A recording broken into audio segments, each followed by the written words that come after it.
In Venezuela, the National Assembly unanimously approved a draft resolution in repudiation of the interference statements made by representatives of the international fascist ultra-right. The first human death from bird flu has been reported in the U.S. from a 65-year-old patient who was hospitalized for a severe case of infected with H5N1 bird flu virus.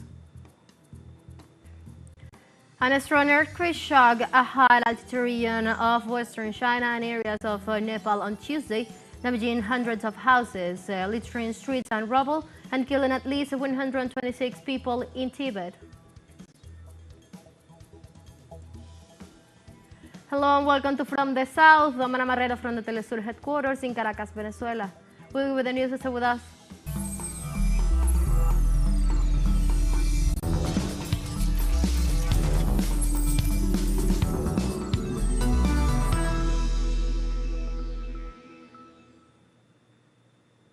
In Venezuela, the National Assembly unanimously approved a draft resolution in repudiation of the interference statements made by representatives of the international fascist ultra-right. During the ordinary session of the Venezuelan parliament, the deputies approved a draft resolution in repudiation of the recent interference statements made by a group of international ultra-right-wing groups in view of the swearing in of President Nicolás Maduro. During the session, the debate was also held to support a communique issued by the Bolivarian National Armed Forces in defense of democracy and in recognition of Nicolás Maduro Moros as President of Venezuela for the period 2025-2031. In this regard, the President of the National Assembly spoke briefly about some of the former presidents who made statements against the country and who have been related to drug trafficking and other crimes.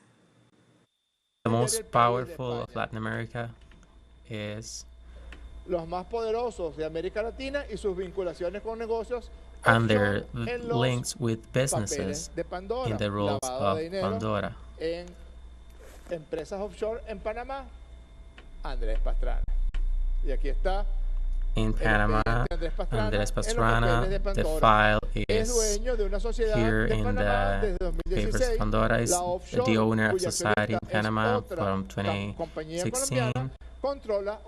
And from a Colombian company controls a company in the United States. They are doing money laundering and paying millions of dollars to this person for his electoral campaign, allowing the flow of drugs from Colombia to the U.S. We have no doubt that this is an excellent company for Edmundo González Urrutia. Venezuela's National Electoral Council received on Tuesday a parliamentary delegation from the National Assembly which announced the beginnings of the sessions for the 2025-2026 term.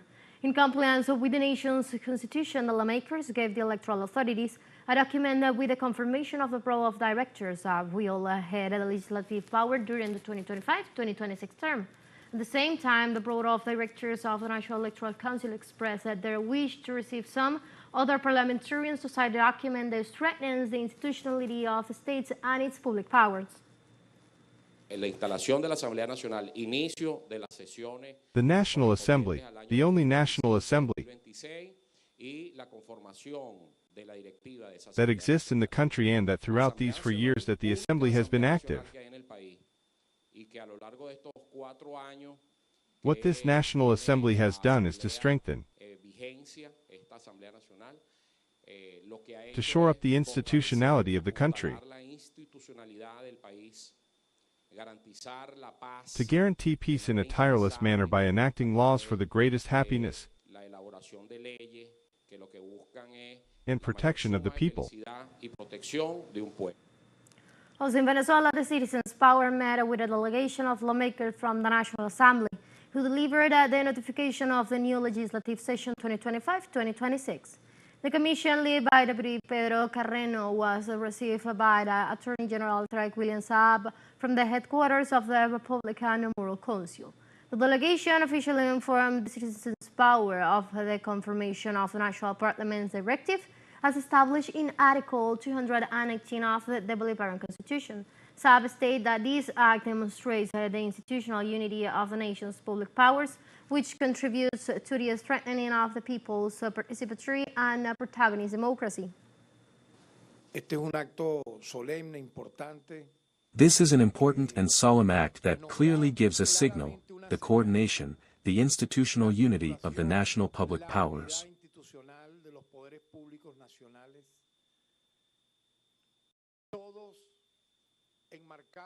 All framed in what is established in the Constitution of the Bolivarian Republic of Venezuela, which was approved in a popular referendum in December 1999,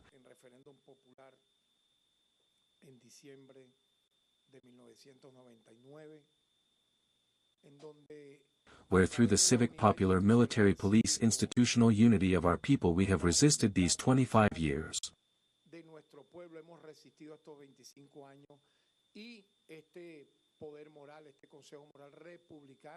And this moral power, this Republican Moral Council obviously joins this great day of glory to our homeland that will be the swearing in of the citizen president of the Republic Nicolas Maduro,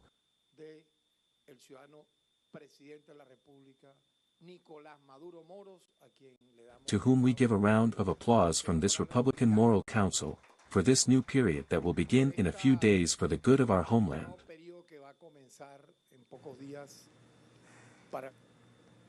Venezuelan students go back to school for its second pedagogical term after the Christmas holiday. The call includes teachers, students, fathers, mothers, and representatives, urging everyone to participate in the school programs with enthusiasm and commitment. On the other hand, President Nicolas Maduro announced the delivery of more than 100 primary and secondary schools totally renovated and equipped, and thanked the efforts of the education and health and military communities brigades. Likewise, Venezuelan Vice President Delcy Rodriguez accompanied and supervised the return to classes at the Benil de Ascanio Educational Complex.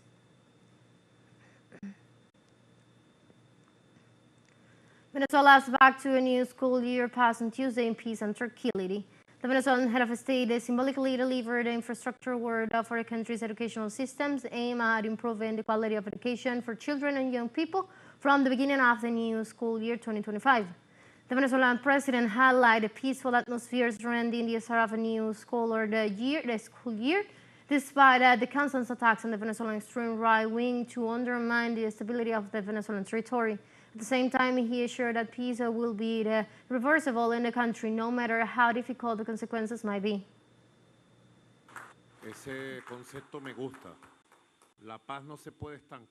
I like that concept. Peace cannot get stuck. And I would add to it, nor can it be reversed. With peace we all go. Everybody.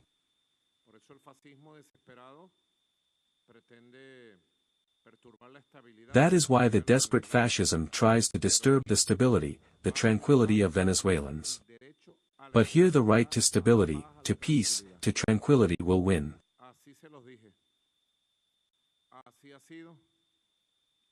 So I told you, so it has been and so it will be. Nobody will disturb the tranquility in the right to life, to the development of our country.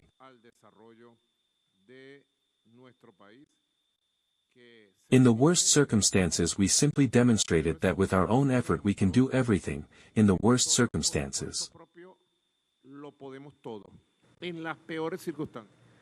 Let's take a very first break, but remember you can join us on our TikTok account as teleSUR English, where you'll be able to see news in different formats, news updates and more. Stay tuned for more news.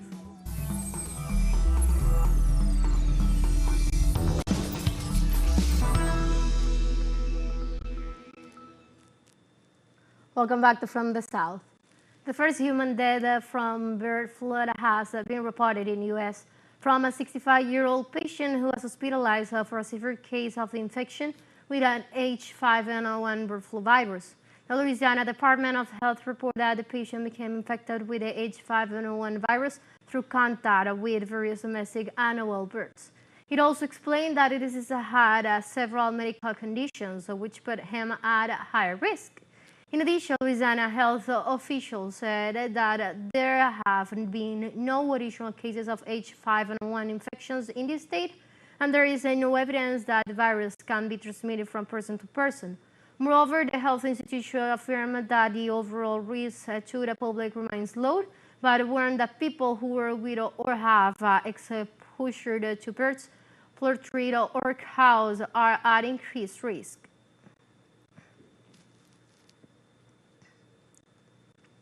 U.S. President-elect Donald Trump lashed out once more against the Panama Canal on Tuesday after threatening to take control of this international land-serene Panamanian waterway.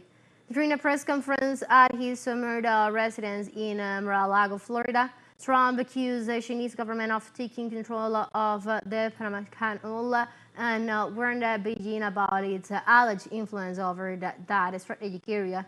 The president-elect also accused the Panamanian government of imposing excessive transit fees on U.S. ships sailing along the canal, allegations that the Panamanian authorities have rejected. Donald Trump also criticized the late former President Jimmy Carter for transferring control of the canal to the Panamanians in 1977.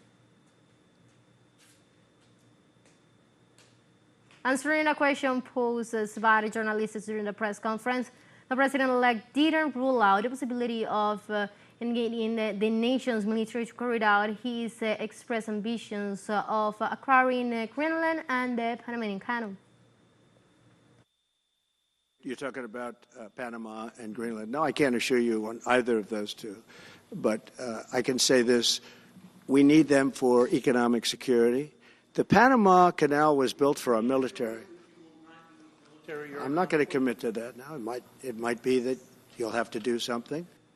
U.S. President-elect Donald Trump insists Canada should be the 51st state after the resignation of Canadian Prime Minister Justin Trudeau. Trump said that the best thing for Canada will be the merge with the U.S., saying that his country can no longer suffer that huge trade deficit and subsidies that Canada needs to stay afloat. He also stated that if the two countries join forces, there will be no tariff and taxes will be greatly reduced. After being elected president of the U.S. in November's presidential elections, Donald Trump threatens to impose 25% tariffs on Canadian goods if they did not take actions to stop the trafficking of drugs and illegal migrants.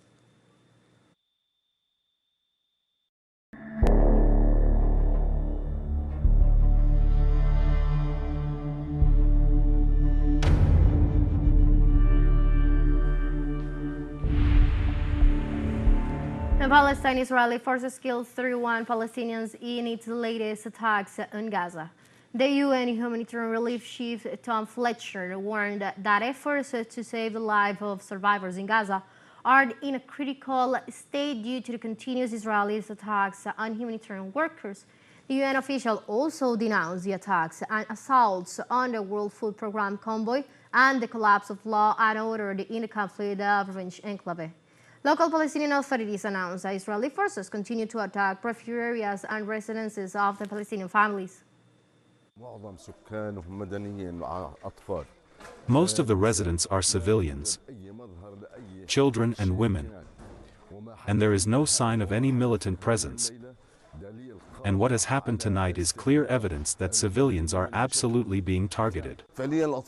Our children were already asleep and there was no electricity. We were surprised by shelling without warning. An entire residential block, about 4 or 5 houses, most of them are populated of residents and displaced people. We were surprised by shelling without warning. Martyrs and wounded fell on the ground from the upper floors there, and there is total devastation throughout the area.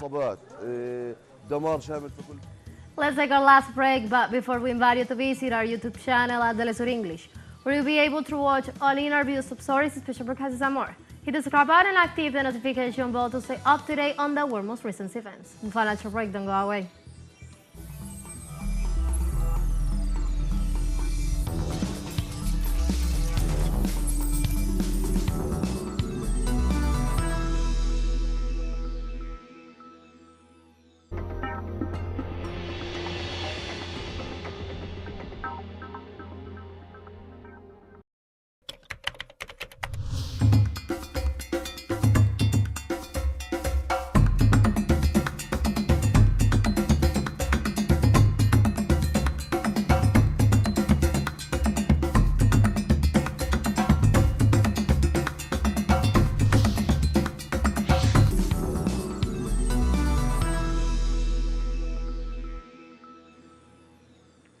Welcome back.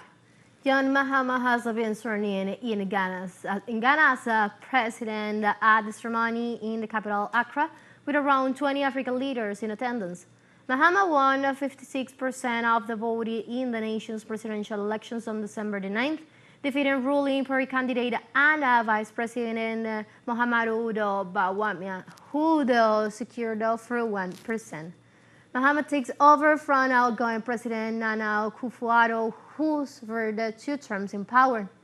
Mahama, 66, was sworn in alongside Nana Akufo-Addo, the first woman to become vice president in Ghana.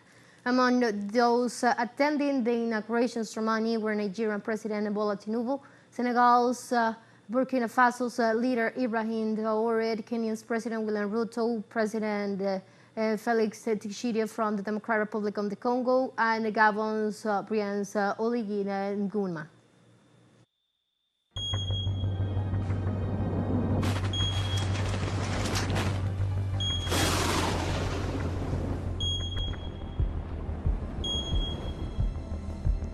Moving on, a strong earthquake shook a high-altitude region on western China and areas of Nepal on Tuesday, damaging hundreds of houses, littering streets and rubble, and killing at least 126 people in Tibet. Chinese state broadcaster CCTV reported that more than 1,000 damaged houses and at least 188 people injured in that Chinese barren and sparsely populated region, while rescue workers continue searching for survivors beneath mounds of broken bricks. On the other hand, Nepal's National Emergency Operations Center informs there are still no reports of injuries and damages in northeastern Nepal, where the earthquake was strongly felt. The area around Mount Everest, around 75 kilometers southwest of the quake's epicenter, was empty in the depth of winter when even some residents moved away to escape the cold. In a communique, the Nicaraguan government expressed its solidarity and support with the President of China, Xi Jinping, and his people following the earthquake that the nation faced this Tuesday. The document states, "With all our people's love and solidarity, we express to your people, and in particular to the families affected by today's January 7 earthquake, within you and the brothers and sisters of Shenzhen City, Xishan Autonomous Region, are the heartfelt condolences and prayers." It keeps on saying, "From our Nicaragua blessed and forever free, receive with this message a certainty of our fraternal support. We have full confidence in the party and its government for the early return to normalcy."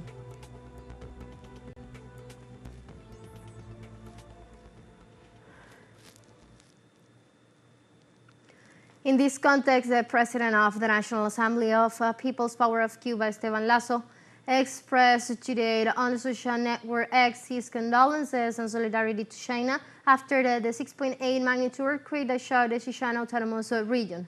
The parliamentary leader stressed all the solidarity of Cuba to the people, the National People's Assembly, and other authorities of the sister People's Republic of China before the powerful earthquake occurred in that country.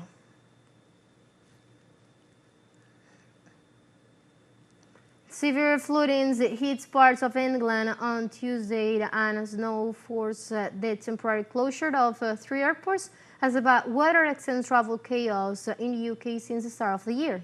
Several areas of the Midlands of central England remain underwater. More than 200 flood warnings were issued as overflowing rivers inundate villages and down the farmlands.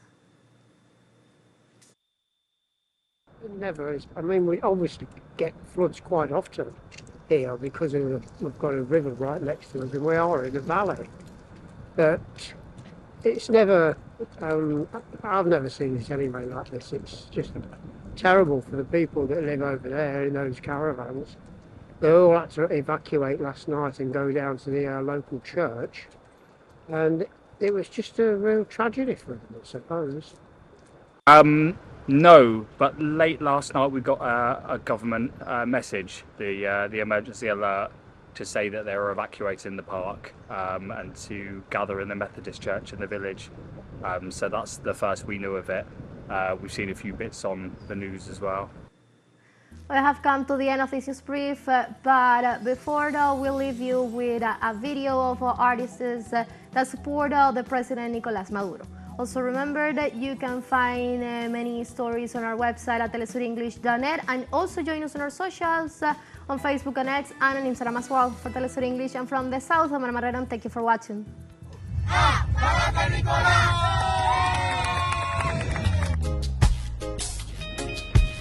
¡Hey! ¡Venezuela! ¡Nos fuimos arriba! ¡Esta es mi patria querida! ¡Dos! ¡Uno! ¡Brinca! Revolución con Nicolás. Revolución con Nicolás. El pueblo unido está en la lucha. Con Nicolás hacemos historia. El pueblo unido está en la lucha. Vamos para adelante con Nicolás. El pueblo unido está en la lucha. Con Nicolás hacemos historia. El pueblo unido está en la lucha. Vamos para adelante con Nicolás. Pa'lante Nicolás.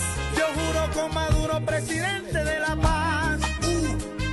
Pa'lante Nicolás. Por el pueblo, por la vida, un sentimiento nacional. El pueblo en la calle dice presente. Escucha, presidente, somos su gente. Estamos en la batalla contra la oligarquía, defendiendo la patria mía como Bolívar. El